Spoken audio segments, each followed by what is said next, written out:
On today's Star Wars Legends lore video, we look at 5 mysterious ships.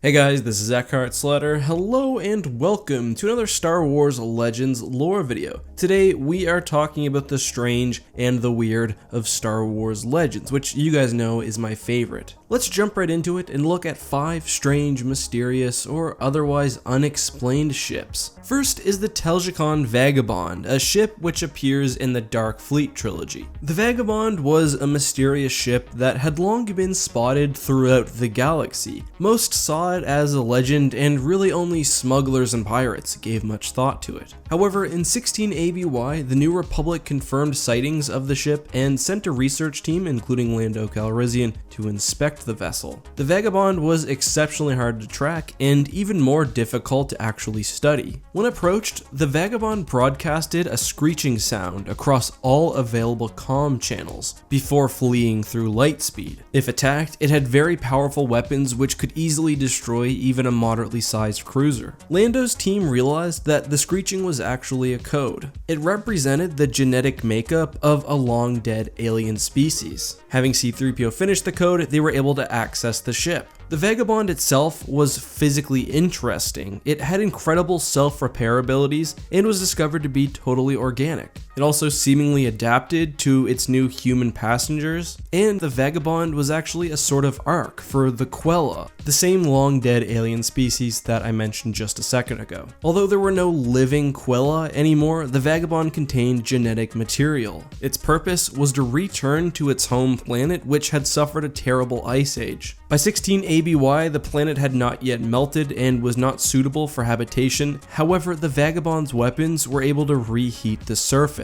With the guidance of Luke Skywalker, the Telecon Vagabond returned to Brathkella and was never seen again. Next up, we have the Outbound Flight project, my favorite ship on this list by far. The Outbound Flight was a Republic-era project pushed heavily by Jedi Master Joruus C'baoth, which sought to leave the Star Wars galaxy and find new dominions. There's a lot that was really interesting about this project, from the involvement of Palpatine and Thrawn, the destruction of the Outbound Flight before it left the galaxy, and the fact that Joruus C'baoth was clearly turning to the dark side and obviously intended to establish his own Jedi Order. At the request of Palpatine, the Outbound Flight was destroyed by Thrawn, who at the time was an officer in the Chiss Defense Force. Palpatine cited the threats of the Yuuzhan Vong, or the Far Outsiders as they were called at the time. Although most on the Outbound Flight did perish, a few dozen survivors set up a colony on the planet where the ship crashed. In 22 ABY, they would be rediscovered by the Empire of the Hand. Still, the fate of the Outbound Flight was a mystery to most in the galaxy, especially considering its extragalactic purpose. Next up is the Lusankya, a ship that was mysterious because for much of its life, no one really knew what it was. In the early days of the post-Endor New Republic, an Imperial prison known as the Lusankya was infamous for abducting and brainwashing soldiers, turning them into moles. Director Izani Isard boasted about the prison's capabilities, saying that she could break anyone given enough time and that her track record was excellent.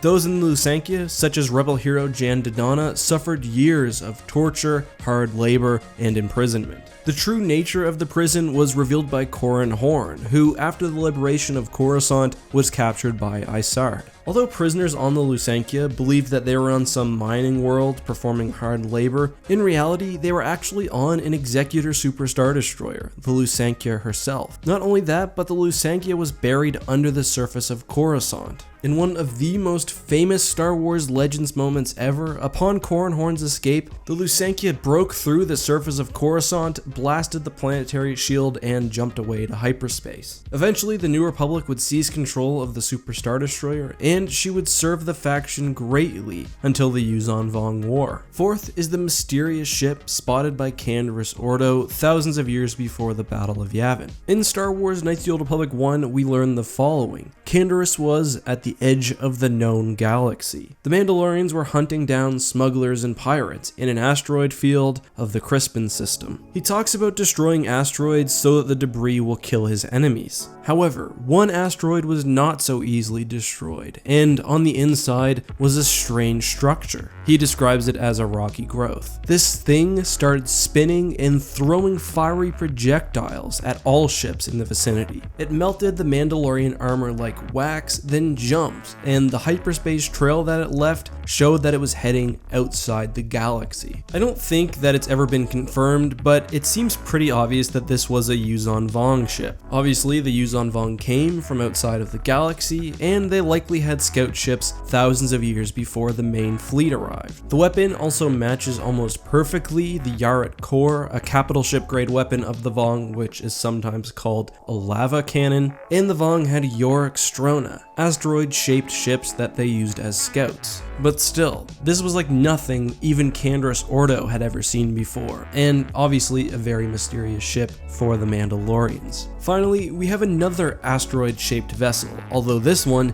is much larger. I'm talking about the Eye of Palpatine. The Eye of Palpatine, as it appears in Children of the Jedi, was one of the most powerful weapons of the Empire, referred to not as a dreadnought, but a battle moon. The Eye was kept secret even by Imperial standards, and Palpatine treated it as a sort of contingency plan should he need to wrest control of the galaxy. It was created to look like an asteroid so it could hide in plain sight and fulfill the Emperor's wishes. In 12 ABY, the Eye of Palpatine was activated and started traveling across the galaxy to worlds where there had formerly been a stormtrooper posting. The Eye descended to the planet's surface, picked up what it thought were stormtroopers but were really native species like Gamorreans or Jawas, and begun indoctrination and training. It had very powerful weapons and was seemingly meant to reconquer any portions of the galaxy which may have fallen under the control of another faction. Thankfully, after its reactivation, it was destroyed before it could do any damage, but having a gigantic dreadnought-shaped asteroid picking up troops on random planets and planning a conquering of the galaxy is quite strange and very mysterious. But those are just my 5 ships. Let me know what you think down in the comments section. I specifically left out the ship